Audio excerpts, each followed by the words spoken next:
자식들이 나를 돈으로밖에 생각 안 한 건가? 너무 서운하다, 너. 여러분, 안녕하세요. 오늘 제가 들려드릴 이야기는요, 정말 가슴이 찢어지는 이야기입니다. 한 아버지가 자신의 죽음을 거짓으로 알렸을 때 자식들이 보인 반응은 과연 어땠을까요? 지금부터 정만수 씨 72살 아버지의 실화를 들려드리겠습니다. 자, 시작하겠습니다. 정만수 씨는 평생을 공무원으로 살아왔습니다. 성실하게, 정직하게, 한 길만 걸어온 사람이죠. 그런데 10년 전 사랑하는 아내가 먼저 세상을 떠났습니다. 그 이후로 정만수 씨는 혼자가 되었습니다. 하지만 괜찮았습니다. 왜냐고요? 자식들이 있었으니까요. 큰아들 민수, 대기업 부장으로 승승장구하고 있습니다. 둘째 아들 민호, 자영업으로 제법 잘 나가는 사장님이죠. 그리고 막내딸 미정이 좋은 남편 만나서 전업주부로 편하게 살고 있습니다. 겉으로 보기엔 다들 성공한 자식들입니다. 하지만요, 여러분. 아버지에게 먼저 전화 한 통 거는 자식이 없었습니다. 명절에나 얼굴 한번 보는 게 전부였죠. 그것도 밥 먹고 서둘러 일어나는 자식들이었습니다. 어느 날이었습니다. 정만수 씨는 병원에서 정기검진을 받았습니다. 의사 선생님이 웃으며 말했습니다. 정 선생님 건강하십니다. 아주 좋으세요. 그런데 이게 웬일입니까? 그 말이 기쁘지 않았습니다. 오히려 씁쓸했죠. 건강해도 찾아오는 사람 하나 없는데 뭐하러 건강한가. 집에 돌아와서 혼자 앉아 있었습니다. 텅 빈 집, 조용한 거실. 문득 이런 생각이 들었습니다. 내가 정말 아프다고 하면 애들이 어떻게 나올까? 그냥 스쳐 지나가는 생각이었습니다. 하지만 그 생각은 점점 커졌습니다. 그리고 결국 계획이 되었습니다. 정만수 씨는 결심했습니다. 한번 시험해보자. 내 자식들의 진심을. 다음 날 아침이었습니다. 정만수 씨는 가족 단체 카톡방에 메시지를 보냈습니다. 나 병원 다녀왔는데 시한부래. 3개월밖에 안 남았단다. 메시지를 보내고 핸드폰을 내려놓았습니다. 심장이 두근거렸습니다. 몇 초 만에 읽음 표시가 떴습니다. 그리고 곧바로 메시지가 쏟아지기 시작했습니다. 큰아들 민수가 먼저 답장을 보냈습니다. 아버지, 무슨 말씀이세요? 지금 어디세요? 둘째 민호도 황급히 물었습니다. 아니, 무슨 소리야 그게? 진짜예요? 막내딸 미정이는 울먹이는 목소리가 느껴지는 메시지를 보냈습니다. 아빠, 진짜예요? 병원 이름 보내요. 당장 갈게요. 그 순간 정만수 씨의 가슴이 따뜻해졌습니다. 그래, 우리 애들 아직 아버지 걱정은 하는구나. 눈시울이 붉어졌습니다. 내가 괜한 시험을 하려고 했나? 하지만 여러분, 그 따뜻함은 오래가지 못했습니다. 하루가 지났습니다. 둘째 아들 민호가 제일 먼저 찾아왔습니다. 아버지, 많이 힘드시죠? 민호는 걱정스러운 표정으로 아버지를 쳐다봤습니다. 정만수 씨는 고개를 끄덕였습니다. 괜찮다. 이제 갈 날이 다가온다 생각하니 마음은 편하다. 민호는 한참을 말없이 앉아 있었습니다. 그러다가 조심스럽게 입을 열었습니다. 아버지, 혹시 집은 어떻게 하실 거예요? 순간 정만수 씨의 손이 멈췄습니다. 뭐, 그냥 유언장 같은 거 쓰실 거잖아요. 그래서요. 귀를 의심했습니다. 너 지금 내 아버지가 죽는다는데 집 걱정부터 하냐? 민호는 당황한 표정으로 손사래를 쳤습니다. 그게 아니라 형이랑 누나가 다 욕심낼까봐 걱정돼서요. 나중에 싸우면 안 되잖아요. 그 말을 듣는 순간이었습니다. 정만수 씨의 머릿속이 하얘졌습니다. 가슴이 철렁 내려앉았죠. 이게 이게 내 자식의 첫마디란 말인가? 이틀 뒤였습니다. 이번엔 큰아들 민수가 찾아왔습니다. 양복을 말끔하게 차려입고 가방을 들고 왔더군요. 아버지, 괜찮으세요? 괜찮다.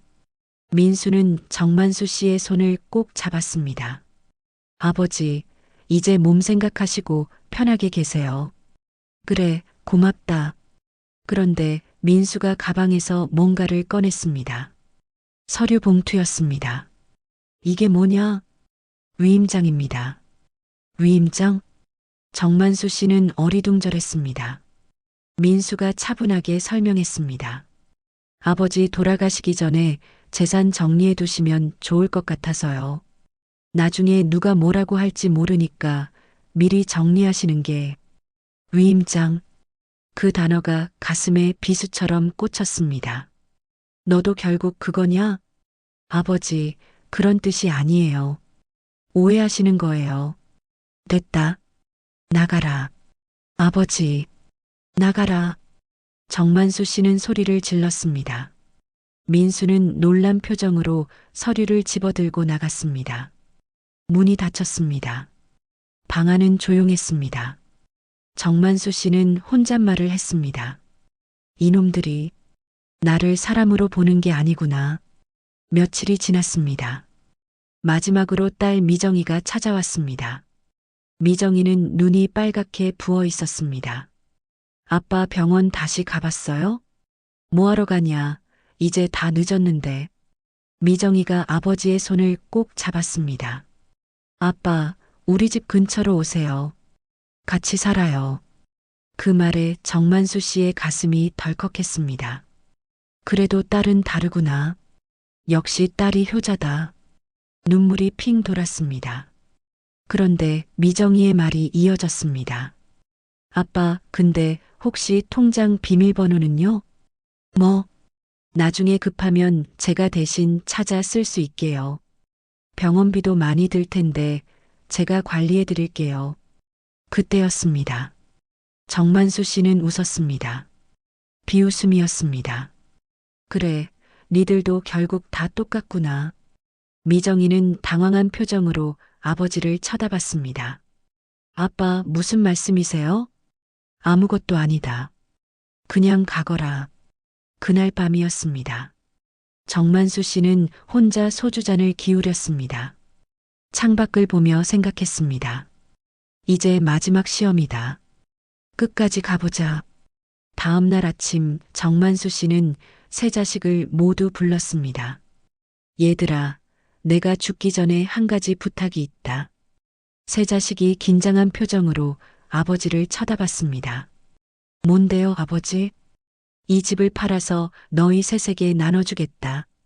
그 말에 세 자식의 눈빛이 변했습니다. 대신 조건이 있다. 나한테 한 달만 같이 살아라. 한 달만 아버지 모시고 살면 집을 팔아서 똑같이 나눠주마. 큰아들 민수가 먼저 말했습니다. 한 달이요? 아버지, 회사가 바빠서 힘들겠네요. 출장도 많고요. 둘째 민호가 웃으며 끼어들었습니다. 아버지, 형은 그런 거 못해요. 제가 대신 모실게요. 저 시간 많아요. 막내딸 미정이는 고개를 숙였습니다. 저는 애가 어려서요. 남편한테 물어봐야 할 것 같아요.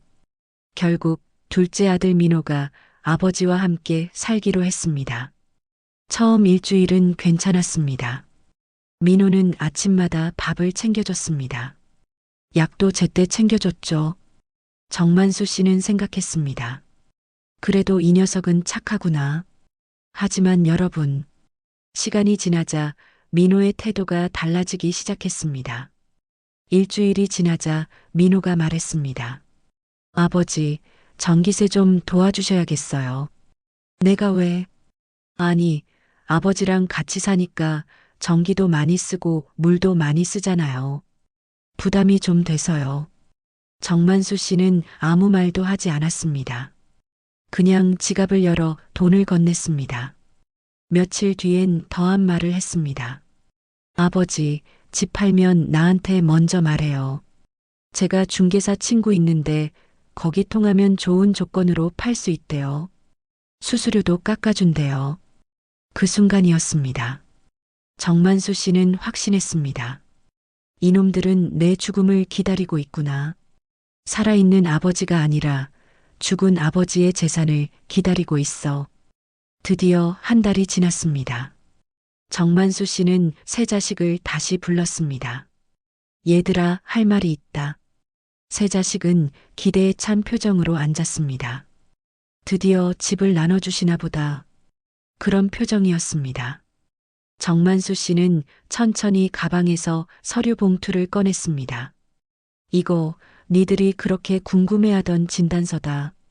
새 자식이 숨을 죽였습니다. 정만수 씨는 서류를 펼쳐 보였습니다. 시한부? 거짓말이었다. 뭐라고요? 새 자식의 얼굴이 하얗게 변했습니다. 내가 너희를 시험해 봤다. 누가 진심으로 날 걱정하는지 보고 싶어서. 누가 재산이 아니라 아버지를 걱정하는지 말이다. 아무도 말을 하지 못했습니다. 민수는 고개를 돌렸습니다. 민호는 손을 떨었습니다. 미정이는 눈물을 흘렸습니다. 정만수 씨는 차갑게 말했습니다. 결과는 다 봤다. 아버지, 이제부터 내 재산은 모두 사회에 기부하겠다. 뭐라고요? 큰아들 민수가 벌떡 일어섰습니다. 아버지, 그건 너무하잖아요. 우리가 뭘 잘못했다고요? 정만수 씨는 조용히 말했습니다. 너무한 건 너희들이지. 아버지가 죽는다고 하자마자 돈부터 챙긴 게 누구냐? 위임장 들고 온 게 누구고 통장 비밀번호 물어본 게 누군가? 둘째 민호는 고개를 숙였습니다. 딸 미정이는 울기 시작했습니다. 아버지, 죄송해요. 정말 죄송해요. 이제 와서 미안하단 말은 필요 없다. 너희는 한 푼도 없다. 정만수 씨는 자리에서 일어났습니다. 이제 진짜 나한테 전화할 일 없을 거다. 재산도 없으니까. 그날 이후였습니다. 정만수 씨는 집을 정리했습니다. 그리고 시골의 작은 요양원으로 내려갔습니다. 자식들은 연락하지 않았습니다. 정만수 씨도 먼저 연락하지 않았습니다. 그리고 약속대로 자신의 재산 전부를 고아원과 장학재단에 기부했습니다. 이 소식이 지역신문에 실렸습니다. 기자들이 인터뷰를 요청했습니다. 정만수 씨, 왜 자식들에게 한 푼도 안 남기셨나요? 정만수 씨는 잔잔하게 웃으며 대답했습니다. 내 자식들은 이미 돈으로 충분히 컸습니다. 이제 사랑으로 자라야죠. 그게 진짜 유산이니까요. 여러분, 가족은 피로만 이어지는 게 아닙니다. 마음이 이어져야 가족입니다. 그리고 그 마음이 탐욕으로 물들면 그건 가족이 아니라 그냥 남입니다. 아무리 가까운 사이라도 돈 앞에서는 무너질 수 있습니다. 정만수 씨는 그걸 직접 눈으로 확인했습니다. 그리고 결국 선택했습니다. 돈이 아닌 진짜 사랑을 남기는 것을요. 여러분은 어떻게 생각하시나요? 정만수 씨의 선택이 옳았을까요? 아니면 너무 가혹했을까요? 좋아요 버튼 꾹 눌러주시고 구독과 알림 설정도 부탁드립니다. 여러분의 한 번의 클릭이 저에게 큰 힘이 됩니다. 댓글로 여러분의 생각도 들려주세요. 정만수 씨의 선택 어떻게 생각하시나요? 여러분이라면 어떻게 하셨을까요? 다음 영상에서 더 충격적인 이야기로 찾아뵙겠습니다. 감사합니다.